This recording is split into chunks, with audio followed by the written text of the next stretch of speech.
ಧ್ಯಾನ ಮೂಲೋ ಗುರುಮೂರ್ತಿ ಪೂಜ್ಯ ಮೂಲೋ ಗುರುಪಾದ ಮಂತ್ರ ಮೂಲೋ ಗುರುವಾಕ್ಯ ಮುಕ್ತಿ ಮೂಲೋ ಗುರುಕೃಪಾ. ಶ್ರೋತ್ರಿಯ ಬ್ರಹ್ಮನಿಷ್ಠ ಸದ್ಗುರು ಬಸವಾನಂದರ ಪಾದಾರವಿಂದಗಳಿಗೆ ಅನಂತ ಅನಂತ ದೀರ್ಘದಂಡ ಪ್ರಣಾಮಗಳನ್ನು ಸಮರ್ಪಿಸುತ್ತಾ, ತತ್ಸ್ವರೂಪರೇ ಆದ ಶ್ರೀ ನಿಜಗುಣ ಗುರುಗಳ ಪಾದಾರವಿಂದಗಳಿಗೆ ಅನಂತ ಅನಂತ ದೀರ್ಘದಂಡ ಪ್ರಣಾಮಗಳನ್ನು ಸಮರ್ಪಿಸುತ್ತಾ, ಸದ್ಗುರು ಮಾರ್ತಾಂಡ ಸಾವಯ ಗುರುಗಳ ಪಾದಾರವಿಂದಗಳಿಗೆ ಅನಂತ ಅನಂತ ದೀರ್ಘದಂಡ ಪ್ರಣಾಮಗಳನ್ನು ಸಮರ್ಪಿಸುತ್ತಾ, ಸದ್ಗುರು ರಾಯಪ್ಪ ಗುರುಗಳ ಪಾದಾರವಿಂದಗಳಿಗೆ ಅನಂತ ಅನಂತ ದೀರ್ಘದಂಡ ಪ್ರಣಾಮಗಳನ್ನು ಸಮರ್ಪಿಸುತ್ತಾ, ಎಲ್ಲ ಜ್ಞಾನಾರ್ಥಿಗಳಿಗೆ ವಂದಿಸುತ್ತಾ ಪ್ರಾರಂಭಿಸುತ್ತೇನೆ. ಕೈವಲ್ಯ ಪದ್ಧತಿ ಗ್ರಂಥ, ನಿಜಗುಣ ಶಿವಗಳು ಬರೆದಿರ್ತಕ್ಕಂಥ ಗ್ರಂಥ ಇದು. ಇಲ್ಲಿ ನೀತಿ ಕ್ರಿಯಾ ಚರ್ಯ ಸ್ಥಳ ನಡೀತಾ ಇರೋದು. 8ನೇ ಪದ ಆಗ್ಯದ ನಿನ್ನಿತನ. 8ನೇ ಪದ ಯಾವುದು?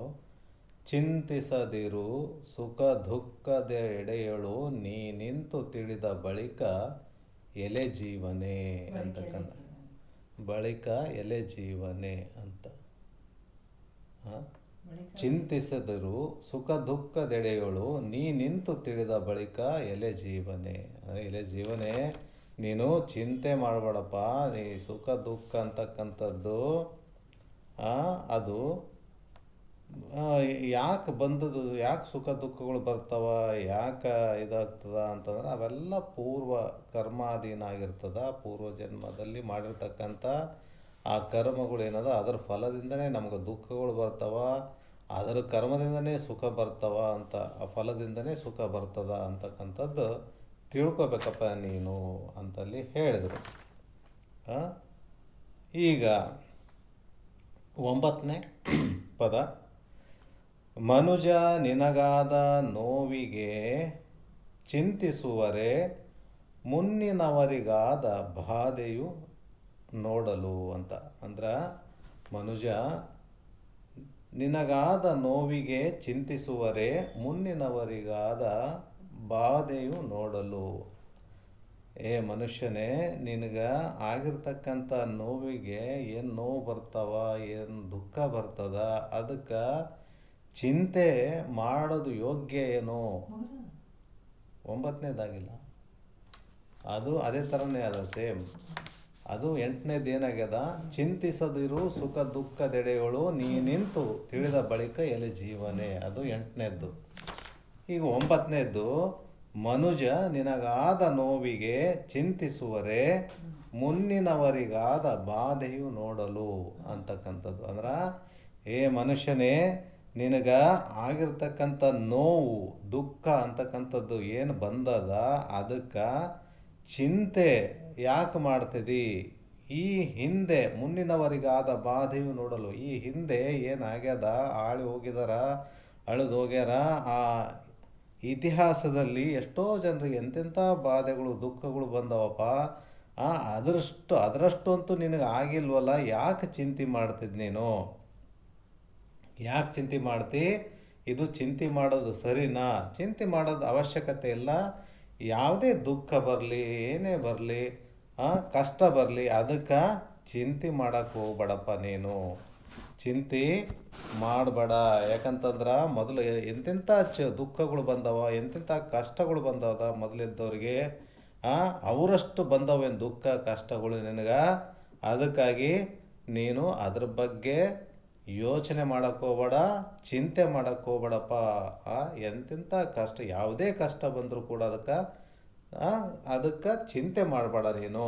ಬಂದದ್ದು ಬರಲಿ, ಗುರುವಿಂದ ಇರಲಿ ಅಂತಕ್ಕಂಥದ್ದನ್ನು ನೀನು ಆ ಸೂತ್ರ ಒಂದು ಇಟ್ಕೊಂಬಿಡು ಸಾಕು ಅಂತಲ್ಲಿ ಹೇಳ್ತಾರೆ. ಮೊದಲನೇ ಇದು ನೋಡಿ. ಹರಿಗಾದ ಹಾನಿಯನು ಅಜನಿಗಾದ ಎಡರನು ಸುರಪತಿಗಾದ ಲಜ್ಜೆಯನು ಪಂಚಶರನಿಗಾದ ಉರಿಯನು ಇಂದುವಿಗಾದ ಕುಂದನು ವರುಣನಿಗಾದ ಊಣೆಯನು ನೋಡಲು ಅಂತ. ಅಂದ್ರೆ ಅಲ್ಲಿ ಪುರಾಣದಲ್ಲಿ ಬರ್ತಾವೆ, ಇವೆಲ್ಲ ಪುರಾಣ ಕಥೆಗಳಲ್ಲಿ ಬರ್ತಾವೆ. ಇವೆಲ್ಲ ಈ ರೀತಿ ಹಿಂದೆಲ್ಲ ಈ ರೀತಿ ಆಗ್ಯಾವ ನೋಡಪ್ಪ. ಹರಿಗಾದ ಹಾನಿಯನು ಅಂತಕ್ಕಂಥದ್ದು. ಹರಿಗಾದ ಹಾನಿಯನು ಅಂತಂದ್ರೆ ಏನು? ಅಲ್ಲಿ ಹರಿ ಅಂದರೆ ಏನು? ಅಲ್ಲಿ ವಿಷ್ಣು. ವಿಷ್ಣು ನಾರಾಯಣ ವಿಷ್ಣು ಅಂತ ಏನು ಹೇಳ್ತಾರೆ, ವಿಷ್ಣು ಭಗವಂತ ಏನಾಗ್ತಾನ ಅಲ್ಲಿ ಮೊದಲ ದುಷ್ಟರನ್ನ ಶಿಕ್ಷೆ ಮಾಡಿ ಶಿಷ್ಟರನ್ನ ರಕ್ಷಣೆ ಮಾಡ್ಬೇಕನ್ನೋದಕ್ಕೆ ಇದು ಉದ್ದೇಶ ಹೊಂದ್ಕೊಂಡ್ಬಿಟ್ಟು ಏನಾಗ್ತದ ಅಲ್ಲಿ ಸುದರ್ಶನ ಚಕ್ರಕ್ಕೆ ಅಲ್ಲಿ ಅದೊಂದು ಶಕ್ತಿ ಇರ್ತದೆ, ಅದಕ್ಕೆ ಶಕ್ತಿ ಇರ್ತದೆ. ಸುದರ್ಶನ ಚಕ್ರ ಯಾವ ರೀತಿ ಪ್ರಾಪ್ತಿ ಆಯ್ತಂತಕ್ಕಂಥದ್ದು ಗೊತ್ತದ ನಿಮಗೆಲ್ಲ. ಯಾಕಂದರೆ ಅಲ್ಲಿ ಪರಮಾತ್ಮನೇ ಕೊಟ್ಟಿರ್ತಾನೆ. ಪರಮಾತ್ಮನೇ ಸುದರ್ಶನ ಚಕ್ರ ವಿಷ್ಣುವಿಗೆ ಹರಿಗೆ ಕೊಟ್ಟಿರ್ತಾನೆ. ಯಾವ ರೀತಿ ಅಂತಂದ್ರೆ ಅಲ್ಲಿ ಪ್ರತಿದಿನ ಹರಿ ವಿಷ್ಣು ಏನು ಮಾಡ್ತಾನ, ಸಹಸ್ರದಳ ಕಮಲನ ಅಲ್ಲಿ ಇಟ್ಟು ಪ್ರತಿದಿನ ಪರಮಾತ್ಮನಿಗೆ ಪೂಜೆ ಮಾಡಿರ್ತಾನ. ಅಲ್ಲಿ ಪರೀಕ್ಷೆ ಮಾಡ್ಲಕ್ಕ ಪರಮಾತ್ಮ ಏನು ಮಾಡ್ತಾನ, ಒಂದು ಕಮಲದಳನ ಕಡಿಮೆ ಮಾಡಿದಾಗ ಏನಾಗ್ತದ ಅಲ್ಲಿ ಗೊತ್ತಾಗ್ತದ ಹರಿಗೆ. ಒಂದು ಎಣಸ್ತಾನ ಸಹಸ್ರದಳ ಇಲ್ಲ ಇಲ್ಲಿ ಕಮಲಗಳು, ಒಂದು ಏನೋ ವ್ಯತ್ಯಾಸ ಆಗ್ಯದಲ್ಲ ಅಂತಂದುಬಿಟ್ಟು ತನ್ನ ನೇತ್ರ ಕಮಲನ್ನು ಮುಟ್ಟಿ ಅಲ್ಲಿ ಅಂದರೆ ಆ ಕಮಲ ಸದೃಶವಾಗಿರ್ತಕ್ಕಂಥ ನೇತ್ರ ಕಮಲನ್ನು ಮುಟ್ಟಿ ಅಲ್ಲಿ ಇಟ್ಟು ಪೂಜೆ ಮಾಡ್ತಾನೆ. ಯಾರು? ಹರಿ ವಿಷ್ಣು ಪರಮಾತ್ಮನಿಗೆ. ಅದು ಅದಕ್ಕೆ ಒಂದು ಅನುಷ್ಠಾನ ಮಾಡ್ತಾ ಇರ್ತಾನೆ. ಆ ಟೈಮಲ್ಲಿ ಅದು ಅನುಷ್ಠಾನ ಇದಾಗ್ತದಲ್ಲಪ್ಪ, ಭಂಗ ಆಗ್ತದಲ್ಲ ಅನ್ನೋ ದೃಷ್ಟಿಯಿಂದ ತನ್ನ ನೇತ್ರ ಕಮಲನ್ನು ಸ್ಪರ್ಶ ಮಾಡಿ ಅಲ್ಲಿ ಇಟ್ಟು ಪೂಜೆ ಮಾಡ್ತಾನೆ. ಅದಕ್ಕಾಗಿ ಈ ರೀತಿ ತಪಸ್ಸು ಅನುಷ್ಠಾನ ಮಾಡಿದ್ದು ನೋಡ್ಬಿಟ್ಟು ಪರಮಾತ್ಮ ಪ್ರಸನ್ನನಾಗ್ಬಿಟ್ಟು ಏನು ಮಾಡ್ತಾನೆ, ಆತಗೆ ಸುದರ್ಶನ ಚಕ್ರ ಕೊಡ್ತಾನೆ. ಸುದರ್ಶನ ಚಕ್ರ ಹರಿಗೆ.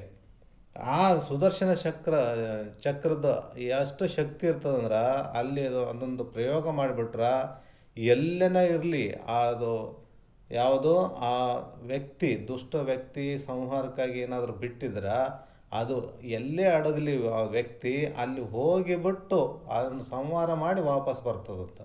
ಅಷ್ಟೊಂದು ಶಕ್ತಿ ಆ ಸುದರ್ಶನ ಚಕ್ರಕ್ಕೆ ಇರ್ತದ. ಅದಕ್ಕಾಗಿ ಈ ರೀತಿ ಆ ಸುದರ್ಶನ ಚಕ್ರದ ಶಕ್ತಿ ಇದ್ದದನ್ನು ನೋಡಿಬಿಟ್ಟು ಏನು ಮಾಡ್ತಾನ, ಅದನ್ನು ದುಷ್ಟರಿಗೆ ಮತ್ತು ರಾಕ್ಷಸರಿಗೆ ಸಂಹಾರ ಮಾಡ್ಲಿಕ್ಕೆ ಅದನ್ನು ಉಪಯೋಗ ಮಾಡ್ತಿರ್ತಾನೆ. ಯಾರು? ವಿಷ್ಣು ಹರಿ. ಆ ರೀತಿ ಮಾಡ್ತಾ ಇರ್ಬೇಕಂತಂದ್ರೆ ಏನಾಗ್ತದ, ಒಂದು ಸಲ ಅಲ್ಲಿ ಈ ಋಷಿಗಳೇನು ವಾಸ ಮಾಡ್ತಿರ್ತಾರಲ್ಲ ಆ ಟೈಮಲ್ಲಿ ಈ ಯಾರೋ ಒಬ್ಬ ಯಾರು ಭೃಗು ಮಹರ್ಷಿ ಅಂತಲೂ ಅಲ್ಲಿನೂ ವಾಸ ಮಾಡ್ತಿರ್ತಾನೆ. ಕೆಲವು ರಾಕ್ಷಸರು ಏನು ಮಾಡ್ತಾರ, ಅಲ್ಲಿ ಎಲ್ಲ ರಾಕ್ಷಸರನ್ನ ಯಾರೋ ಸುದರ್ಶನ ಚಕ್ರ ಸಂಹಾರ ಮಾಡ್ತಾ ಇರೋದನ್ನ ನೋಡ್ಬಿಟ್ಟು ಏನು ಮಾಡ್ತದ, ಕೆಲವು ರಾಕ್ಷಸರು ಹೋಗ್ಬಿಟ್ಟು ಆ ಭೃಗು ಋಷಿಗಳು ಆಶ್ರಮದಲ್ಲಿ ಹೋಗಿ ತಮ್ಮ ವೇಷ ಬದಲಾಯಿಸ್ಕೊಂಡ್ಬಿಟ್ಟು ಅಲ್ಲಿ ಹೋಗಿ ಅಲ್ಲಿ ಕೇಳ್ಕೊತಾರೆ ಋಷಿಗಳಿಗೆ ಶರಣಾಗತರಾಗಿ. ನಾವೇನಂತಾರ, ನಾವು ಇಲ್ಲಿ ದಯವಿಟ್ಟು ನಿಮ್ಮಲ್ಲಿ ಆಶ್ರಯ ಪಡ್ಕೋತೀವಿ, ನಮ್ಮನ್ನು ಇಲ್ಲಿ ರಕ್ಷಣೆ ಮಾಡಿದ್ ನಮ್ಗೆ ಅಂತಂದ್ಬಿಟ್ಟು ಹೇಳ್ತಾರೆ ಅವರು. ಯಾರು? ಆ ರಾಕ್ಷಸರು. ಆಯಿತು ಸರಿ ಅಂತಂದುಬಿಟ್ಟು ಅವರು ಯಾರು ಭೃಗು ಮಹರ್ಷಿ ಅಲ್ಲಿ ತನ್ನ ಇದರಲ್ಲಿ ಉಳಿಲಕ್ಕೆ ಅವಕಾಶ ಮಾಡಿಕೊಡ್ತಾನೆ. ಆವಾಗ ಏನಾಗ್ತದ, ಭೃಗು ಮಹರ್ಷಿ ಯಾವುದೋ ಒಂದು ಇದಕ್ಕೆ ಸ್ವಲ್ಪ ಹೊರಗೆ ಹೋಗಿರ್ತಾರೆ.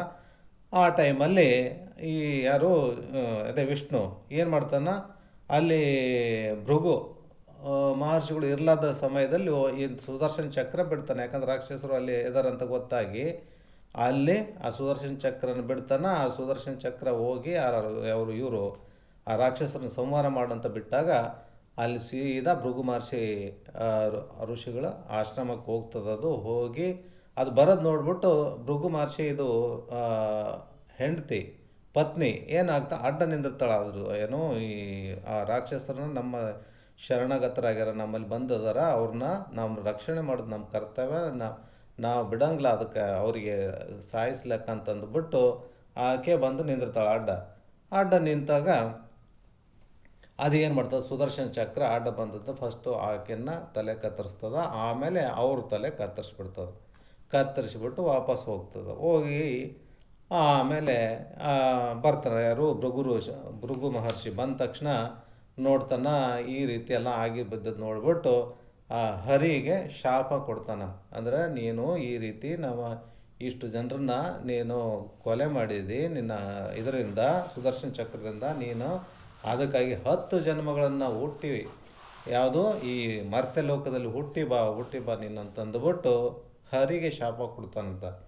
ಅದಕ್ಕಾಗಿ ದಶಾವತಾರ ವಿಷ್ಣು ಭಗವಂತ ತಾಳಿದ ಅಂತಕ್ಕಂಥ ಪುರಾಣದಲ್ಲಿ ಕತೆ. ಹಂಗಾಗಿ 10 ಜನ್ಮನ ನೀನು ಎತ್ತಬೇಕು ಅಂತಕ್ಕಂಥದ್ದು. ಎಷ್ಟು ಜನರನ್ನ ಸಂಹಾರ ಮಾಡಿದೆ? 10 ಜನರಿಗೆ 10 ತಲೆಯನ್ನು ನೀನು ಎತ್ತಬೇಕು, 10 ಇದು ಜನ್ಮಗಳನ್ನು ನೀನು ಎತ್ತಬೇಕು ಭೂಲೋಕದಲ್ಲಿ ಅಂತಂದ್ಬಿಟ್ಟು ಶಾಪ ಕೊಡ್ತಾನಂತ. ಅದಕ್ಕಾಗಿ ಅಲ್ಲಿ ದಶಾವತಾರ ಆಗ್ತದ ಅಂತ ಅಲ್ಲಿ ಹೇಳ್ತಾರೆ. ದಶಾವತಾರ ಅಂದ್ರೆ ಮತ್ಸ್ಯಾವತಾರ ಅವೆಲ್ಲ ಅದಾವಲ್ಲ ದಶಾವತಾರಗಳು.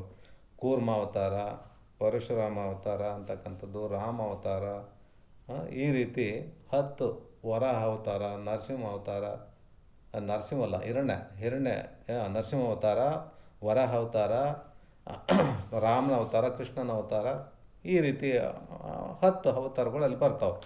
ಈ ಈ ರೀತಿ ಅಲ್ಲಿ ಆ ಭೃಗು ಮಹರ್ಷಿ ಶಾಪದಿಂದ ಏನು ವಿಷ್ಣು ಅವತಾರಗಳನ್ನು ಭೂಲೋಕದಲ್ಲಿ ಎತ್ತಬೇಕಾಯಿತು, 10 ಜನ್ಮಗಳನ್ನು ಎತ್ತಬೇಕಾಯ್ತಪ್ಪ. ನಿನಗೇನಾದರೂ ಈ ಥರ ಏನೋ ದುಃಖ ಆಗಿದೇನು? ಅದಕ್ಕೆ ಯಾಕೆ ನೀನು ಸಂಕಟ ಪಡ್ತಿದ್ದಿ? ನೀನು ದುಃಖ ಅಥವಾ ಕಷ್ಟ ಅಂತಕ್ಕಂಥದ್ದಾದ್ರೆ ಯಾಕೆ ಕಷ್ಟಪಡ್ತಿದ್ದಿ, ಯಾಕೆ ದುಃಖ ಪಡ್ತಿದ್ದಿ? ಅಷ್ಟು ಇವರಷ್ಟಾಗಿದೆ ನಿನಗೆ ಅಂತಲ್ಲಿ ಹೇಳ್ತಾರೆ. ಹರಿಗಾದ ಹಾನಿಯನು ಅಜನಿಗಾದ ಎಡರನು ಅಂತಕ್ಕಂಥ. ಅಜನಿಗಾದ ಎಡರನು ಅಂತಂದ್ರೇನು? ಅಲ್ಲಿ ಒಂದು ಸಭೆ ನಡೆದಿರ್ತದ. ಯಾವುದು ಬ್ರಹ್ಮ ಯಾವುದು ಪರಮೇಶ್ವರ ಎಲ್ಲ ಕೂತಿದ್ದಾಗ ಅಲ್ಲಿ ಶಿವನ ಸಭೆಯಲ್ಲಿ ಬಂದು ಶಿವನಿಗೆ ಏನು ನಮಸ್ಕಾರ ಮಾಡಲಾರ್ದೇ ಇದಕ್ಕೆ ಯಾಕೆ 5 ಮುಖ ಅದಾವಂತಂದು ಸಲುವಾಗಿ ಈತ ಶ್ರೇಷ್ಠ ಆಗೇನೇನು ಅಂತ ಹೇಳಿ ಅಂದ್ಕೊಂಡು, ನಾನು ನಂದು ಒಂದು ಸೃಷ್ಟಿ ಮಾಡಿ ನಾನು ಒಂದು 5 ಮುಖಗಳನ್ನು ನಾನು ನನಗೆ 4 ಆಲ್ರೆಡಿ ಅದಾವ, ಇನ್ನೊಂದು ಹಾಕೊಳ್ಳೋದೇನು ದೊಡ್ಡ ವಿಷಯ, ನಾನು ಹಾಕೋತೀನಿ ಅಂತಂದ್ಬಿಟ್ಟು ತಾನು ಒಂದು 5ನೇ ತಲೆ ಕೂಡ ಹಾಕೊಂಡು ಕುಂತ್ಬಿಡ್ತಾನಂತಲ್ಲಿ ಬ್ರಹ್ಮ. ಆಮೇಲೆ ಹೇಳ್ತಾರೆ, ಶಿವನೇ ಶಿವ ನೀನು ನಾನು ಕೂಡ ಜಗದಾಧಾರಾಗಿದ್ದೀನಿ, ನೀನು ಕೂಡ ಹಾಗೆ ಇದೆ, ನನಗೆ ಏನು ವ್ಯತ್ಯಾಸ ಅದ ಅಂತಂದ್ಬಿಟ್ಟು ಅಲ್ಲಿ ಸ್ವಲ್ಪ ಅಹಂಕಾರದಿಂದ ವರ್ತನೆ ಮಾಡ್ತಾನಂತ ಯಾರು? ಬ್ರಹ್ಮ. ಇದನ್ನು ನೋಡಿಬಿಟ್ಟು ಪರಮಾತ್ಮ ಏನು ಮಾಡ್ತಾನ, ಶಿವ ಅಲ್ಲಿ ಇದು ಅಹಂಕಾರ ತುಂಬಿ ಇದು ಮಾಡ್ಲಕತ್ತೇನ ಅಂತಂದು ತನ್ನ ಕಿರು ಬೆರಳಿನಿಂದ ಅದು 5ನೇ ತಲೆನ ಕತ್ತರಿಸ್ಬಿಡ್ತಾನಂತ. ಯಾರು? ಬ್ರಹ್ಮನ ತಲೆ ಕತ್ತರಿಸ್ತಾನಂತ. ಕತ್ತರಿಸಿ ಈ ರೀತಿ ಅಲ್ಲಿ ಬ್ರಹ್ಮನ ಗರ್ವಭಂಗ ಮಾಡ್ತಾನೆ ಪರಮಾತ್ಮ. ಬ್ರಹ್ಮನ ಗರ್ವಭಂಗ ಮಾಡಿ ಆಮೇಲೆ ಶಿವ ಯಾರು ಬ್ರಹ್ಮ ಶಿವನಿಗೆ ಮೊರೆ ಹೊಕ್ಕ ನಂತರ ಏನು ಮಾಡ್ತಾನೆ, ಅದು ಬ್ರಹ್ಮನ ಕಪಾಲನ್ನ ಭಿಕ್ಷೆ ಪಾತ್ರೆಯಾಗಿ ಮಾಡ್ಕೊಂಡು ಇಟ್ಕೊತಾನಂತ ಅದನ್ನು. ಆ ರೀತಿ 5ನೇ ತಲೆನ ಅದು ಯಾವಾಗ ನೋಡ್ಬೋದು, ಯಾವಾಗ ಚಿತ್ರದಲ್ಲಿ ಬರ್ದತ್ತರ ಕಪಾಲ ಹಿಡ್ಕೊಂಡದ್ದು ಭಿಕ್ಷೆ ಬೇಡ್ತಕ್ಕಂಥದ್ದಾಗಲಿ ಅಥವಾ ಏನಾಗಲಿ ಆ ಟೈಮಲ್ಲಿ ಶಿವ ಕೈಯಲ್ಲಿ ಹಿಡ್ಕೊಂಡದ್ದು ಬ್ರಹ್ಮನ 5ನೇ ತಲೆ ಇದು ಕಪಾಲ. ಅದು ಹಾಗಾಗಿ ಕಪಾಲ ಮಾಡ್ಕೊಂಡು ಇಟ್ಕೊತಾನಂತ ಅಲ್ಲಿ ಪುರಾಣದಲ್ಲಿ ಕಥೆ ಅದು. ಈ ರೀತಿ ಬ್ರಹ್ಮನ ತಲೆ ಹೋಗೋಂಥದ್ದು ಕಥೆ ಆಯ್ತಲ್ಲಿ ಮೊದಲ. ನಿಮಗೇನಾದರೂ ಈ ಥರ ಆಗಿದೇನೋ ತೊಂದರೆ ಇಲ್ವಲ್ಲ? ಯಾಕೆ ಚಿಂತೆ ಮಾಡ್ತೀರಿ? ಕಷ್ಟ ಬಂದದಂತ ಯಾಕೆ, ದುಃಖ ಬಂದದ ಕಷ್ಟ ಬಂದದಂತ ಯಾಕೆ ಚಿಂತೆ ಮಾಡ್ತೀರಿ? ಮಾಡೋದು ಅವಶ್ಯಕತೆ ಇಲ್ಲಪ್ಪ ಅಂತಲ್ಲಿ ಹೇಳ್ತಾರೆ. ಆಮೇಲೆ ಸುರಪತಿಗಾದ ಲಜ್ಜೆ ಏನು ಅಂತಕ್ಕಂಥದ್ದು. ಸುರಪತಿಗಾದ ಲಜ್ಜೆ ಏನು ಅಂತಂದರೆ, ಸುರಪತಿ ಅಂದರೆ ಯಾರು? ಇಂದ್ರ ದೇವೇಂದ್ರ ಏನು ಮಾಡ್ತಾನ, ಅಲ್ಲಿ ಒಂದಾನೊಂದು ದಿವಸ ಒಂದಾನೊಂದು ಕಾಲದಾಗ ಏನು ಅಲ್ಲಿ ಗೌತಮ ಋಷಿ ಹೆಂಡತಿ ಯಾರೋ ಅಹಲ್ಯ ದೇವಿ ಮೇಲೆ ಅವನು ಸೌಂದರ್ಯ ಕಂಡುಬಿಟ್ಟು ಮೋಹ ಮಾಡಿ ಏನು ಮಾಡ್ತಾನೆ, ಅದಕ್ಕೆ ನಡುರಾತ್ರಿಗೆ ಹೋಗಿ ಒಂದು ಕೋಳಿ ಥರ ವೇಷ ಹಾಕ್ಕೊಂಡು ಕೋಳಿ ಥರ ಹೋಗಿ ಮಧ್ಯರಾತ್ರಿನಲ್ಲೇ ಕೂಕು ಅಂತ ಕೋಳಿ ಕೂಗ್ತಾನೆ. ಸಾಮಾನ್ಯವಾಗಿ ಕೋಳಿ ಕೂಗೋದು 3-4 ಗಂಟೆಗೆ ಕೂಗ್ತಾವಂತ ಇದಾದ. ಹಾಗಾಗಿ ಅದು ಏನಾಗ್ತದ, ಗೌತಮ ಋಷಿನೂ ಕೂಡ ಬೆಳಕರ್ದಂಗೆ ಕಾಣ್ತದೆ ಅಂತ ಅಂದ್ಬಿಟ್ಟು ಕೋಳಿ ಕೂಯಿತಂದ ತಕ್ಷಣ ತಾನು ಎದ್ದು ಅಲ್ಲಿ ಹೊಳೆ ಸ್ನಾನಕ್ಕೆ ಹೋಗ್ತಾನೆ. ಹೊಳೆ ಸ್ನಾನಕ್ಕೆ ಹೋದ್ಮೇಲೆ ಆಮೇಲೆ ಅಲ್ಲಿ ಹೋದ್ಮೇಲೆ ಗೊತ್ತಾಗ್ತದ, ಇನ್ನೂ ಆಗಿಲ್ಲಲ್ಲ ಟೈಮು ಅಂತಂದ್ಬಿಟ್ಟು ಅಲ್ಲೆಲ್ಲ ಮೊದಲೆಲ್ಲ ನಕ್ಷತ್ರಗಳ ಮೇಲೆ ನೋಡೋರು ಅವರು.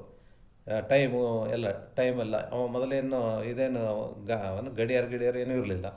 ಅವರು ಆಕಾಶದಲ್ಲಿರ್ತಕ್ಕಂಥ ಚುಕ್ಕಿಗಳು ನೋಡ್ಕೊಂಡ್ಬಿಟ್ಟು ಈ ಟೈಮಿಗೆ ಈ ಟೈಮ್ ಆದ, ಈಗ ಈ ಚುಕ್ಕಿ ಇಲ್ಲಿ ಬಂದರೆ ಇಷ್ಟು ಟೈಮ್ ಆಗಿರ್ತದ ಅಂತ ಅವರು ಲೆಕ್ಕ ಹಾಕ್ತಿರ್ತಾರೆ. ಹಂಗಾಗಿ ಅಲ್ಲಿ ರಾತ್ರಿ ಅಲ್ಲಿ ಹೋಗಿ ನೋಡ್ತಾರೆ, ಅಲ್ಲಿ ಅಷ್ಟು ಟೈಮ್ ಆಗಿಲ್ಲ ಇದು ಅಂತಂತ ಗೊತ್ತಾಗ್ತದೆ. ಗೊತ್ತಾದ ತಕ್ಷಣ ಮತ್ತೆ ವಾಪಸ್ಸು ಬರ್ತಾನೆ ಯಾರು, ಗೌತಮ ಋಷಿ. ವಾಪಸ್ ಬರೋ ಟೈಮಲ್ಲಿ ಬಂದ ತಕ್ಷಣ ಈ ಅಷ್ಟರೊಳಗೆ ಏನು ಮಾಡ್ತಾನೆ ಈ ಇಂದ್ರ, ಗೌತಮ್ ಋಷಿ ವೇಷ ಹಾಕ್ಬಿಟ್ಟು ಆಕೆ ಅಹಲ್ಯನ ಹತ್ರ ಹೋಗ್ತಾನ. ಅಹಲ್ಯನ ಹತ್ರ ಹೋದಾಗ ಆಕೆ ಗೊತ್ತಾಗಂಗಿಲ್ಲ. ಅಹಲ್ಯ ಗೊತ್ತಾಗ್ಲಾರ್ದೆ ಏನು ಮಾಡ್ತಾಳೆ, ಅವನು ಅವನೇ ಗಂಡನೇ ಇದ್ದಾನ ಅಂತ ತಿಳ್ಕೊಂಡು ಮಾಮೂಲಿ ಮಕ್ಕೊಂದು ಇದು ಮಾಡ್ತಾಳೆ. ಆವಾಗ ಅಷ್ಟೊತ್ತಿಗೆ ಅವನು ಬಂದುಬಿಡ್ತಾನೆ. ಬಂದದ್ದು ಗೊತ್ತಾಗ್ಬಿಡ್ತದೆ. ಈ ರೀತಿ ಅವ್ನು ಹೇಳ್ತಾನೆ ಯಾರು, ಇಂದ್ರ, ಈ ರೀತಿ ಗೌತಮ ಋಷಿ ಬಂದ ವಾಪಸ್ಸು ಅಂತಂದ ತಕ್ಷಣ ಆಕೆಗೆ ಏನಾಗ್ತದ, ಇವನಿಗೆ ಹಂಗಾದ್ರೆ ಮಾಡಿ ಬಚಾವ್ ಮಾಡ್ಬೇಕಂತ ನೀನು ಬೆಕ್ಕಾಗಿ ಹೋಗ್ಬಿಡು, ಬೆಕ್ಕಾಗಿ ಅದು ಯಾವುದು ಬಚ್ಚಲು ಗಿಂಡಿಂದ ಹೋಗು ನೀನು ಅಂತಂದ್ಬಿಟ್ಟು ಕಳಿಸ್ಬಿಡ್ತಾವಂತ. ಆವಾಗ ಇದು ಗೌತಮ್ ಋಷಿಗೂ ಗೊತ್ತಾಗ್ತದೆ ಈ ರೀತಿ ಇಂದ್ರ ಬಂದು ಈ ಥರ ಮಾಡ್ಯಾನಂತಂದ್ಬಿಟ್ಟು. ಆವಾಗ ಏನಂತನ್ನ, ಅಲ್ಲಿ ನಿನ್ನ ಮೈ ತುಂಬ ನೀನೇನು ಅಪೇಕ್ಷೆ ಮಾಡ್ಕೊಂಡು ಬಂದಿದ್ದಿ, ಮೈ ತುಂಬ ನಿನಗೆ ಅದೇ ಆಗಲಿ ಅಂತಕ್ಕಂಥದ್ದು. ಹಂಗಾಗಿ ಅವನಿಗೆ ಆ ಥರ ಆಯಿತು. ಆಮೇಲೆ ಅದು ಏನಾಗ್ತದ, ನನಗೆ ಪೂರ್ತಿ ಇಂಥ ಅಸಹ್ಯ ವಾತಾವರಣ ಆಯ್ತಲ್ಲ ಅಂದ್ಕೊಂಡು, ಆದರೆ ನನಗೆ ಬೇರೆಯವ್ರಿಗೆ ಕಾಣ್ಲಾರ್ದಂಗೆ ಆಗ್ಲಪ್ಪ, ನನಗೆ ಮಾತ್ರ ಕಾಣಲಿ ಅಂತಂದ್ಬಿಟ್ಟು ಅವನಿಗೇನೋ ಕೇಳ್ಕೊತಾನಂತ. ಅದೇ ರೀತಿ ಆಗಲಿ ತಥಾಸ್ತು ಅಂತ ಹೇಳ್ತಾನಂತ. ಹಾಗಾಗಿ ಈ ರೀತಿ ಅವನಿಗೆ ಯಾವುದು ಸುರಪತಿಗಾದ ಲಜ್ಜೆ ಏನು, ಈ ರೀತಿ ಮರ್ಯಾದೆ ಇರಲಾರ್ದವ್ರಂಗೆ ಆಗ್ಬಿಟ್ಟ ಅವನು ಅಂತ. ಈ ರೀತಿ ಏನಾದರೂ ಆಗಿದೇನಪ್ಪ ನಿನಗ ಅಲ್ಲಿ ದುಃಖ ಪಡ್ತೀನಿ, ಯಾಕೆ ದುಃಖ ಪಡ್ತೀನಿ ನೀನು ಅಂತ ಹೇಳ್ತಾರೆ. ಆಮೇಲೆ ಪಂಚಶರನಿಗಾದ ಉರಿಯನು, ಪಂಚಶರನಿಗಾದ ಉರಿಯನು ಅಂತಕ್ಕಂಥದ್ದು. ಪಂಚಶರ ಅಂದರೆ ಯಾರು, ಪಂಚಶರ ಯಾರ ಹತ್ರ ಇರ್ತಾವ, ಪಂಚಬಾಣಗಳು. ಮನ್ಮಥ ಅಂದ್ರೆ ರತಿ ಗಂಡ, ರತಿಯ ಪತಿ ಯಾರು, ಮನ್ಮಥ. ಮನ್ಮಥನ ಹತ್ರ 5 ಬಾಣಗಳು, ಹೂವಿನ ಬಾಣಗಳು ಇರ್ತಾವೆ. ಯಾಕಂದರೆ ಬೇರೆ ಬಾಣಗಳು ಅಂತಂದ್ರೆ ಅಲ್ಲಿ ಗಾಯ ಮಾಡಿ ಚುಚ್ಚಂಥವು, ಇದು ಗಾಯ ಮಾಡಲಾರ್ದೆ ಚುಚ್ಚಂಥವು. ಇವು ಪಂಚಶರಗಳು, ಪುಷ್ಪ ಬಾಣಗಳು ಅಂತಲೇ ಹೇಳ್ತಾರೆ. ಹಾಗಾಗಿ ಇದು ಏನು ಮಾಡ್ತಾನೆ, ಪಂಚಶರಗಳನ್ನು ಅಲ್ಲಿ ಶಿವನ ಮೇಲೆ ಪ್ರಯೋಗ ಮಾಡ್ತಾನೆ ಯಾರು, ಮನ್ಮಥ. ಅವನು ತಯಾರೇ ಇರಲಿಲ್ಲ. ಮೊದಲ ಮಾತು ತಯಾರಿರ್ಲಾರ್ದೇ ಇವನು ಒತ್ತಾಯ ಮಾಡಿ ಕಳಿಸ್ತಾರೆ. ಒತ್ತಾಯ ಮಾಡಿ, ಯಾಕಂತಂದ್ರೆ ಶಿವ ಗಾಢ ಸಮಾಧಿನಲ್ಲಿರ್ತಾನೆ. ಎಲ್ಲ ದೇವತೆಗಳು ಸೇರ್ಕೊಂಡ್ಬಿಟ್ಟು ಅವನಿಗೆ ಒತ್ತಾಯ ಮಾಡಿ ಕಳಿಸ್ತಾರೆ. ಇಲ್ಲ, ಬೇರೆ ಯಾರಿಗೂ ಸಾಧ್ಯ ಇಲ್ಲ ಈ ಕೆಲಸ ಆಗೋದು, ಶಿವನ್ನ ಹೆಂಗಾರ ಮಾಡಿ ಎಚ್ಚರ ಮಾಡಬೇಕು. ಎಚ್ಚರ ಮಾಡಿ ಅಲ್ಲಿ ಪಾರ್ವತಿ ಮತ್ತು ಪರಮೇಶ್ವರ್ಗೆ ಅಲ್ಲಿ ಮದುವೆ ಮಾಡಿಸ್ಬೇಕು. ಮದುವೆ ಮಾಡಿದ ನಂತರ ಅಲ್ಲಿ ಷಣ್ಮುಖನ ಜನನ ಆಗಬೇಕು. ಹಾಗಾಗಿ ತಾರಕಾಸುರನ ವಧೆ ಅವಾಗ ಮಾತ್ರ ಆಗ್ತದ. ಅದಕ್ಕಾಗಿ ಇದು ಅತಿ ಅವಶ್ಯಕ ಅದ. ಇಲ್ಲಾಂದ್ರೆ ರಾಕ್ಷಸರ ಅವನ ಹಾವಳಿ ಭಾಳ ಆಗ್ತದ, ದೇವತೆಗಳಿಗೆ ಭಾಳ ಕಷ್ಟ ಆಗ್ತದೆ. ಇಲ್ಲಂತಂದ್ರೆ ಶಿವ ಎದ್ದೇಳಲಿಲ್ಲ ಅಂತಂದ್ಬಿಟ್ಟು ಎಲ್ಲ ದೇವತೆಗಳು ನಿರ್ಧಾರ ಮಾಡಿ ಏನು ಮಾಡ್ತಾರೆ, ಅಲ್ಲಿ ಮನ್ಮಥನಿಗೆ ಒಪ್ಪಿಸಿ ಅವನಿಗೆ ಮುಂದೆ ಬಿಡ್ತಾರೆ. ಆ ಪಂಚಶರ ಅಂದರೆ 5 ಬಾಣಗಳನ್ನು ಬಿಡ್ತಾನವ. ಅಲ್ಲಿ ಬಿಟ್ಟ ತಕ್ಷಣ ಯಾರು ಪರಮೇಶ್ವರ ಧ್ಯಾನ ಸಮಾಧಿನಲ್ಲಿ ಇರ್ತಾನಲ್ಲ, ಎಚ್ಚರಗೊಳ್ತಾನ. ಇದೇನು ಅಂತಂದ್ಬಿಟ್ಟು ಭಾಳ ಸಿಟ್ಟು ಬಂದು ಉದ್ರಿಕ್ತನಾಗಿ 3ನೇ ಕಣ್ಣು ತೆಗಿತಾನ, ಅಗ್ನಿನೇತ್ರ ತೆಗೆದ್ಬಿಟ್ಟು ಅಲ್ಲಿ ಭಸ್ಮ ಮಾಡಿಬಿಡ್ತಾನೆ ಅದನ್ನು. ಈ ರೀತಿ ಅವನದು ಭಸ್ಮನೇ ಮಾಡಿಬಿಟ್ಟ. ಈ ರೀತಿ ಏನಾದರೂ ಕಷ್ಟ ನಿನಗೆ ಆಗಿದೇನಪ್ಪ ಅಂತ ಅಲ್ಲಿ ಕೇಳ್ತಾರೆ. ಮನುಜ, ನಿನಗಾದ ನೋವಿಗೆ ಚಿಂತಿಸುವರೆ, ಮುನ್ನಿನವರಿಗಾದ ಬಾಧೆಯು ನೋಡಲು. ಅಂದರೆ ನಿನಗೇನು ಬಂದದ ಈ ಚೂರುಪಾರು ಕಷ್ಟಗಳು ದುಃಖಗಳು ಅಂತಕ್ಕಂಥದ್ದನ್ನು ನೀನು ಯಾಕೆ ಅಷ್ಟು ಕಷ್ಟ ಬಂತಪ್ಪ ನನಗೆ, ಅಷ್ಟು ದುಃಖ ಬಂತಪ್ಪ ನನಗೆ ಅಂತ ನೀನು ಯಾಕೆ ತಲೆ ಹಾಕ್ಕೊಂಡು ಒದ್ದಾಡ್ತಿದ್ದಿ? ಒದ್ದಾಡೋದು ಅವಶ್ಯಕತೆ ಇಲ್ಲಪ್ಪ. ಈ ರೀತಿ ಎಲ್ಲ ಕಥೆಗಳು ಆಗ್ಯಾವ ಮೊದಲ. ಅದರಷ್ಟು ಕಷ್ಟ ನಿನಗೇನಾದರೂ ಬಂದವೇನು? ಬಂದಿಲ್ಲ. ಅದಕ್ಕಾಗಿ ಅವನ್ನೆಲ್ಲ ತಿಳ್ಕೊಂಡು ಸುಮ್ಮನಿರು. ಇಷ್ಟೇ ಬಂದದಲ್ಲಪ್ಪ ನನಗೆ, ಏನು ಜಾಸ್ತಿ ಏನಿಲ್ಲಲ್ಲ ಅಂತ ಅಂದ್ಕೊಂಡು ಸುಮ್ಮನಿರು ಅಂತಲ್ಲಿ ಹೇಳ್ತಾರೆ. ಯಾವುದು, ಸುರಪತಿಗಾದ ಲಜ್ಜೆಯನು, ಪಂಚಶರನಿಗಾದ ಉರಿಯನು, ಇಂದುವಿಗಾದ ಕುಂದನು. ಇಂದುವಿಗಾದ ಕುಂದನು ಅಂತಂದ್ರೇನು, ಇಂದು ಅಂತಂದ್ರೇನು, ಅಲ್ಲಿ ಚಂದ್ರ, ಚಂದ್ರ ಅಂತ ಹೇಳ್ತಾರೆ. ರವಿ ಅಥವಾ ಶಶಿ, ಚಂದ್ರ, ಚಂದ್ರನಿಗೆ ಇಂದುನಂತ ಕೂಡ ಅಂತಾರೆ. ಹಾಗಾಗಿ ಇಂದುವಿಗಾದ ಕುಂದನು, ಕುಂದ ಅಂತಂದ್ರೆ ಏನೋ, ಆತ ಏನು ಮಾಡ್ತಿರ್ತಾನ, ಇದು ಚಂದ್ರ ಬೃಹಸ್ಪತಿ ಆಚಾರ್ಯರ ಹತ್ರ ಅಲ್ಲಿ ವಿದ್ಯಾಭ್ಯಾಸ ಮಾಡ್ತಿರ್ತಾನ. ಅವನು ಭಾಳ ಸುಂದರ ವ್ಯಕ್ತಿ ಇರ್ತಾನ. ಅವನು ಚಂದ್ರ ಭಾಳ ಸುಂದರ ವ್ಯಕ್ತಿ ಇರ್ತಾನಲ್ಲ, ಅವನು ಏನು ಮಾಡ್ತಾನ, ಅವನು ಸುಂದರ ರೂಪ ನೋಡಿಬಿಟ್ಟು ಆಚಾರ್ಯ ಬೃಹಸ್ಪತಿ ಆಚಾರ್ಯ ಇಲ್ಲದೆ ಸಮಯದಲ್ಲಿ ಏನು ಮಾಡ್ತಾಳ, ಆ ಬೃಹಸ್ಪತಿ ಆಚಾರ್ಯನ ಹೆಂಡತಿ ತಾರ ಏನು ಮಾಡ್ತಾಳೆ, ಅವನ ರೂಪಕ್ಕೆ ಮರಳಾಗಿ ಅವನ್ನ ಅಯ್ಯೋ ತನಗೆ ಒಲಿಯುವಂಥ ಪ್ರಯತ್ನ ಮಾಡ್ತಾಳಾಕಿ, ತನ್ನ ಇಚ್ಛೆ ಪಡಲಿ ಅಂತಕ್ಕಂಥದ್ದು. ಆದರೂ ಕೂಡ ಅವನು ಅದಕ್ಕೇನು ತಲೆ ಕೆಡಿಸ್ಕೊಳ್ಳಲ್ಲ, ಅದ್ರ ಬಗ್ಗೆ ಮನಸ್ಸು ಹೊರಳಿಸಲ್ಲ. ಆದರೆ ಆವಾಗ ಏನು ಮಾಡ್ತಾಳೆ, ಗುರುವಿನ ಪತ್ನಿ ತಾರ ಅವನಿಗೆ ಕಾಮಶಾಸ್ತ್ರ ಉಪದೇಶ ಮಾಡಿಬಿಡ್ತಾಳೆ, ಬೋಧನೆ ಮಾಡ್ತಾಳೆ. ಕಾಮಶಾಸ್ತ್ರ ಬೋಧನೆ ಮಾಡಿ ಹೊಲಿಸ್ಕೊತಾಳೆ. ಈ ಸುದ್ದಿ ಏನಾಗ್ತದ, ಈ ಬೃಹಸ್ಪತಿ ಆಚಾರ್ಯಗೆ ಗೊತ್ತಾದ ಮೇಲೆ ಆಮೇಲೆ ವಿಚಾರ ಮಾಡಿತ್ತು ನೋಡ್ತಾನೆ. ಈಗ ಇದರಲ್ಲಿ ಚಂದ್ರದೇನೂ ತಪ್ಪಿಲ್ಲ. ಆಮೇಲೆ ಆಕೆ ತನ್ನ ಹೆಂಡತಿ ತಾರಂದೂ ಏನಿಲ್ಲ, ಸ್ತ್ರೀ ಸ್ವಭಾವಕ್ಕನುಸಾರವಾಗಿ ಆಕೆನೋ ಒಂದು ರೀತಿ ಮರಳಾಗ್ಯಾಳ, ಆಕೆದೂ ಏನು ತಪ್ಪಿಲ್ಲ. ಈಗ ಮೋಹ ಮಾಡ್ಲಿಕ್ಕೇನು ಅವನದು ಸುಂದರವಾಗಿರ್ತಕ್ಕಂಥ ರೂಪ ನೋಡಿಬಿಟ್ಟು ಆಕೆ ಮೋಹಗೊಂಡಾಳ. ಅದಕ್ಕಾಗಿ ಆ ರೂಪನ್ನೇ ಕುಂದು ಮಾಡಿಸ್ಬಿಡ್ಬೇಕು, ಅಂದ್ರೆ ಅದನ್ನ ಕ್ಷೀಣ ಮಾಡಿಸ್ಬಿಡ್ಬೇಕು, ಅದೇ ತೊಂದರೆ ಮಾಡಿದ್ದ ಅವನಿಗೆ ಆಕೆಗೆ ಅಂತಂದ್ಬಿಟ್ಟು ಅವ ಏನು ಮಾಡ್ತಾನೆ, ನೀನು ಕ್ಷಯ ಅಂತಂದ್ಬಿಟ್ಟು ನಿನ್ನ ರೂಪ ಕ್ಷಯ ಆಗಲಿ ಅಂತಕ್ಕಂಥ ಶಾಪ ಅಲ್ಲಿ ಕೊಟ್ಟುಬಿಡ್ತಾನೆ.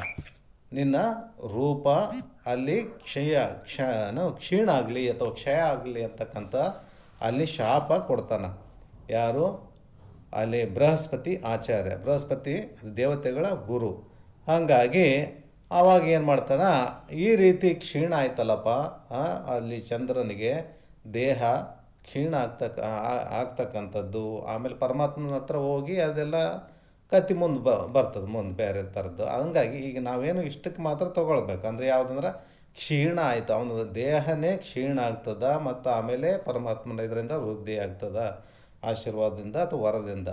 ಹಾಗಾಗಿ ಈ ರೀತಿ ನಿನಗೇನಾದರೂ ಕ್ಷೀಣ ಆಗ್ತದೇನಪ್ಪ ಶರೀರ, ನೀನು ಯಾಕೆ ಅಷ್ಟು ದುಃಖ ಪಡ್ತಿದ್ದಿ, ಕಷ್ಟ ಪಡಬೇಡಪ್ಪ, ದುಃಖನೂ ಪಡಬೇಡ, ನೀನು ಆರಾಮಾಗಿರು, ನೀನು ಬಂದದ್ದು ದುಃಖ ಅಷ್ಟು ದೊಡ್ಡ ದುಃಖ ಏನಲ್ಲ ಅಂತಲ್ಲಿ ಹೇಳ್ತಾರೆ. ಆಮೇಲೆ ವರುಣನಿಗೆ ಆದ ಊಣೆಯನು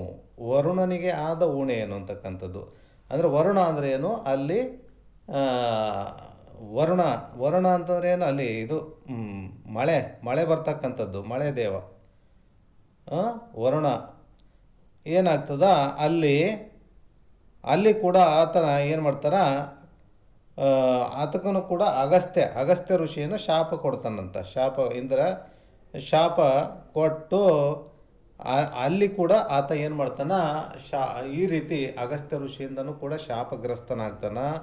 ಆಮೇಲೆ ಅದಕ್ಕೆ ಪರಿಹಾರ ಏನು ಅಂತ ಕೇಳಿದಾಗ, ಯಾರು ಶಿವಭಕ್ತರ ಕೈಯಲ್ಲಿ ಭಸ್ಮ ಏನು ಅದಿರ್ತದ, ಆವಾಗ ನಿನಗೆ ಅದು ಕಂಡು ಕೂಡಲೇ ನಿನಗೆ ಪರಿಹಾರ ಆಗ್ತದಪ್ಪ ಅಂತ ಲೆಕ್ಕದಲ್ಲಿ ಹೇಳ್ತಾನಂತ. ಈ ರೀತಿ ಅವನು ಶಾಪ ಏನಾಗ್ತದ, ರಾಕ್ಷಸನಾಗಿ ಪರಿವರ್ತನೆ ಆಗಂತಕ್ಕಂಥ ಶಾಪ ಕೊಡ್ತಾನಂತ. ಯಾರು, ಅಗಸ್ತ್ಯ ಋಷಿ.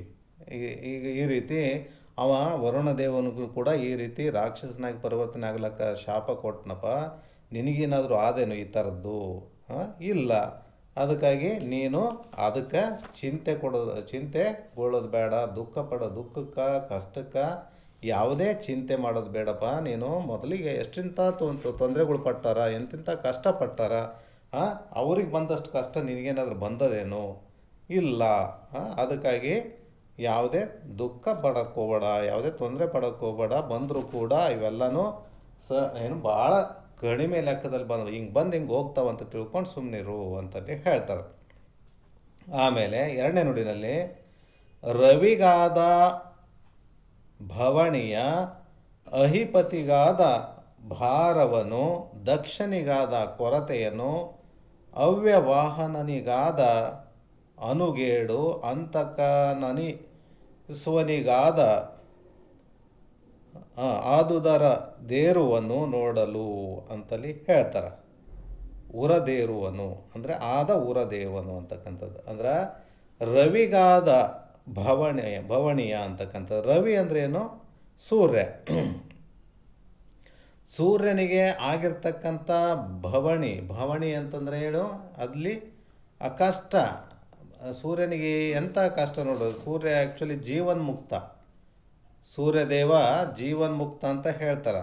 ಅಲ್ಲಿ ದೇವತೆಗಳಲ್ಲಿ ಪ್ರತ್ಯಕ್ಷವಾಗಿ ಕಾಣ್ತಕ್ಕಂಥ ದೇವತೆಗಳು ಸೂರ್ಯ ಮತ್ತು ಚಂದ್ರ ಅಂತ ಹೇಳ್ತಾರೆ. ಹಾಗಾಗಿ ಇವರಿಬ್ಬರು ಜೀವನ್ಮುಕ್ತರು ಇದ್ದರೂ ಕೂಡ ಅಲ್ಲಿ ಪ್ರಾರಬ್ಧ ವಶದಿಂದ ಏನಾಗ್ತದ, ಅಲ್ಲಿ ಬ್ರಹ್ಮಾಂಡನೇ ಸುತ್ತಕ್ಕಂಥ ಕೆಲಸ ಅದು ನೋಡಪ್ಪ ಅವರಿಗೆ. ಅವರು ಒಂದು ಗಳಿಗೆ ಕೂಡ ಸುಮ್ಮನೆ ಕುಂದ್ರಕ್ಕಾಗಲ್ಲ. ಒಂದು ಗಳಿಗೆ ಕೂಡ ಸುಮ್ಮನೆ ಕುಂದ್ರಕ್ಕಾಗಂಗಿಲ್ಲ. ಆತಗ ಪುರ್ಸತ್ತೆ ಇಲ್ಲ, ಒಟ್ಟು ವಿಶ್ರಾಂತಿ ಅಂತಕ್ಕಂಥದ್ದು ಇಲ್ಲವೇ ಇಲ್ಲ ಸೂರ್ಯನಿಗೆ. ಆತ ಎದ್ರಾಗ ಕುಂದಿರ್ತಾನ ಅಂದ್ರೆ ರಥದಲ್ಲಿ ಕುಂದಿರ್ತಾನ. ರಥ ಎಂಥದ್ದು ರಥ? ಒಂದೇ ಗಾಲಿ ಇರ್ತಕ್ಕಂಥ ರಥ. ಆಮೇಲೆ ಮೇಣೆ ಅಂದ್ರೆ ಅಲ್ಲಿ ಹಾವು, ವಿಷಪೂರಿತವಾದ ಹಾವು. ಆಮೇಲೆ ಅಲ್ಲಿ ಅವನ ಸಾರಥಿ ಎಂಥವನಂದ್ರೆ ಹೆಳವ, ಕಾಲೇ ಇಲ್ಲ ಅವನಿಗೆ. ಅಂಥ ಸಾರಥಿ ಇರ್ತಾನ, ಅಂಥ ಸಾರಥಿ ಅದಾನ. ಈ ರೀತಿ ಇರ್ತಕ್ಕಂಥ, ಆಮೇಲೆ 7 ಕುದುರೆ ಅಲ್ಲಿ ಆ ರಥಕ್ಕೆ ಕಟ್ಟಿರ್ತಾರೆ. ಅಂದ್ರೆ ನಿರಂತರವಾಗಿ ಸ್ವಲ್ಪ ವಿಶ್ರಾಮ ಇಲ್ದೇ ನಿರಂತರವಾಗಿ ಈ ರೀತಿ ಅವನ ಕೆಲಸನೇ ಆದ ನೋಡಪ್ಪ. 24 ತಾಸು ಕೆಲಸ ಮಾಡ್ತಾನ. ಇದು ಭವಣಿ, ಇದು ಕಷ್ಟ ಅಲ್ಲೇನು? ಅಂಥ ಕಷ್ಟ ನಿನಗೇನು? ಒಂದು ಸ್ವಲ್ಪ ರೆಸ್ಟ್ ಇರ್ಲಾರ್ದಂಗೆ ಕೆಲಸ ಅದಾವ ನಿನಗೆ. ಆ ರೀತಿ ಕಷ್ಟಪಡಲಿಕ್ಕೆ ಅಥವಾ ದುಃಖ ಪಡೋದು ಬೇಕಾಗಿಲ್ಲಪ್ಪ ಅಂತ ಹೇಳ್ತಾರೆ. ಆಮೇಲೆ ಅಹಿಪತಿಗಾದ ಭಾರವನು. ಅಹಿಪತಿ ಅಂತಂದರೆ ಯಾರು? ಅಲ್ಲಿ ಶೇಷ ಅಂತ, ಆದಿಶೇಷ ಅಂತ ಹೇಳ್ತಾರೆ. ಆದಿಶೇಷನಿಗೆ ಆಗಿರ್ತಕ್ಕಂಥ ಭಾರ ಅಂದರೆ ಏನದು? ಅಲ್ಲಿ ಭೂಮಿಯನ್ನು ಒತ್ಕೊಂಡಿರತಕ್ಕಂಥದ್ದು ಅಂತ ಹೇಳ್ತಾರೆ. ಭೂಮಿನ ಆದಿಶೇಷನ ಮೇಲೆ ಅದದು. ಭೂಮಿ ಅಂತಕ್ಕಂಥದ್ದು, ಭೂಮಿ ಆದಿಶೇಷನ ತಲೆ ಮೇಲೆ ಅದಂತ ಹೇಳ್ತಾರೆ. ಹಂಗಾಗಿ ಅಂಥ ಕಷ್ಟ ಏನಾದರೂ ಆದೇನಪ್ಪ, ನೀನೇನಾದ್ರು ಒತ್ಕೊಂಡು ಕುಂತಿದ್ದೇನು? ಇಲ್ಲಲ್ಲ, ಯಾಕೆ ಅಷ್ಟೊಂದು ಇದು ಮಾಡ್ತಿದ್ದು ನೀನು? ಅಷ್ಟೊಂದು ಇದು ಮಾಡ್ತಿದ್ದಿ, ಕಷ್ಟಪಡೋದು ಬೇಕಾಗಿಲ್ಲಪ್ಪ. ರವಿಗಾದ ಭವಣಿಯನು ಅಹಿಪತಿಗಾದ ಭಾರವನು. ದಕ್ಷನಿಗಾದ ಕೊರತೆಯನು. ದಕ್ಷನಿಗೆ ದಕ್ಷ ಬ್ರಹ್ಮನ ಕಥೆ ಅಂತೂ ಎಲ್ಲರಿಗೂ ಗೊತ್ತದ. ಯಾವ ರೀತಿ ದಕ್ಷ ಅಂತಕ್ಕಂಥದ್ದು ಶಿವ ಪಾರ್ವತಿನ ಅಂದರೆ ದಕ್ಷನ ಮಗಳು ಪಾರ್ವತಿ ಸತಿ ಅಂತ ಹೇಳ್ತಾರೆ. ಆ ರೀತಿ ದಕ್ಷನಿಗೆ ಏನಾಯಿತು, ಅವನಿಗೆ ಯಾರು ಶಿವನಿಗೆ ಅವಮಾನ ಮಾಡಬೇಕಂತ ಹೇಳ್ಬಿಟ್ಟು ಒಂದು ಯಜ್ಞ ಮಾಡಿ ಯಜ್ಞಕ್ಕೆ ಕರಿಲಾರ್ದೆ ಅವಮಾನ ಮಾಡಿಬಿಟ್ಟು ಕೊನೆಗೆ ಏನಾಗ್ತದ, ಅಲ್ಲಿ ಸಿಟ್ಟಿಗೆದ್ದು ಶಿವ ಸಿಟ್ಟಿಗೆದ್ದು ವೀರಭದ್ರನ ಕಳಿಸಿ ಅವನ ದಕ್ಷನ ತಲೆ ತೆಗಿಸ್ತಾನ. ಆ ರೀತಿ ಏನಾದರೂ ಆಗ್ತದೇನಪ್ಪ ಆಯ್ತೇನ ನಿನಗೆ? ಇಲ್ವಲ್ಲ. ಅದಕ್ಕಾಗಿ ನೀನು ಕಷ್ಟಪಡೋದು ಬೇಡಪ್ಪ. ನೀನು ದುಃಖ ಬಂದ್ರೂ ಕಷ್ಟ ಬಂದ್ರೂ ಅಲ್ಲಿ ಆರಾಮಾಗಿರು ಅಂತಂದು ಹೇಳಿಬಿಟ್ಟು ಹೇಳ್ತಾನೆ. ಮುಂದಿನ ಕ್ಲಾಸಲ್ಲಿ ನೋಡು ಅಂತ ಹೇಳಿ 2 ಮಾತು ಗುರುಗಳ ಪಾದಕ್ಕೆ ಅರ್ಪಿಸಿ ಹರವಮ್ಮ. ಅದು ನೋಡೋಣ, ಮುಂದಿನ ನಿಧಾನಕ್ಕೆ ನೋಡೋಣ. ಇದೇನು ಅವಸರ ಮುಗಿಸೋದಂಥದ್ದಲ್ಲ. ಯಾಕಂತಾರೆ ಇಲ್ಲಿ ಬರೀ ಕಥೆಗಳೂ ಬರ್ತಾವ, ನೋಡ್ಕೊಂಡು ಹೋಗಮ್ಮ ಸಾವಕಾಶ. ಇದು ಇಲ್ಲಿ 2ನೇ ನುಡಿನಲ್ಲಿ ಅರ್ಧ ಆಗ್ಯದ.